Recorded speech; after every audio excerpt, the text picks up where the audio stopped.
Cerebral பால்சில நிறைய types இருக்குது. அதுல ஸ்பாஸ்டிக் செரிப்ரல் பால்சில குழந்தைங்களோட ஃபங்க்ஷனல் ஆக்டிவிட்டியை குறைக்கிறது, அவங்கள நடக்க முடியாம செய்யறதுக்கு முக்கியமான காரணம் தசைகள்ல இருக்கக்கூடிய இறுக்கம்.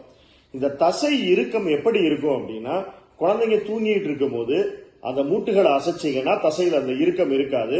நீங்க அவங்க முழிச்சிருக்கிற போதோ அல்லது முக்கியமா பிசியோதெரபி செஷன் பண்ணும் போதோ மூட்டுகள் அசைவு கொடுக்கும் போது அந்த தசையோட இறுக்கம் அதிகமாகும்.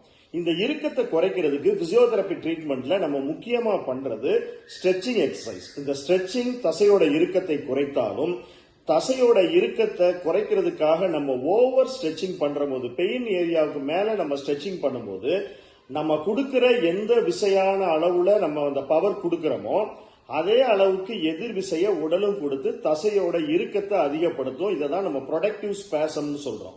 ஸோ குழந்தைங்க ஆளால நம்ம அதிகப்படியான ஸ்ட்ரெச்சிங் நம்ம கொடுத்தோம் அப்படின்னா, இல்ல ஒரு ஸ்டாட்டிக்கான ஸ்ட்ரெச்சிங் கொடுத்தோம் அப்படின்னா, அந்த தசைகள்ல ஒட்டி இருக்கிற எலும்பு பிஞ்சிட்டு தசையோட சேர்ந்து வர்றதுக்கான வாய்ப்பும் இருக்குது.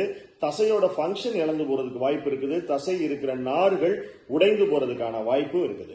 அப்போ நான் தசை இருக்கிறத குறைக்கிறதுக்கு எந்த தசைக்கு நான் இறுக்கத்தை குறைக்கணும்னு நினைக்கிறேனோ, எந்த தசைக்கு நான் ஸ்ட்ரெச்சிங் கொடுக்கிறேனோ அதே தசைக்கு ஸ்ட்ரென்தனிங் எக்ஸசைஸும் நான் கொடுத்தேன் அப்படின்னா அந்த தசையின் இறுக்கம் குறைகிறத விட அந்த தசையோட பவரும் அதிகமாகும். ஸோ நம்ம எந்த லெவலுக்கு அவங்களோட ஸ்ட்ரெச்சிங்கை இன்க்ரீஸ் பண்ணணுமோ அந்த அளவுக்கு ஸ்ட்ரெச்சிங் ஏரியாவையும் நம்மளால இன்க்ரீஸ் பண்ண முடியுது, மசில் பவரையும் இம்ப்ரூவ் பண்ண வைக்க முடியுது.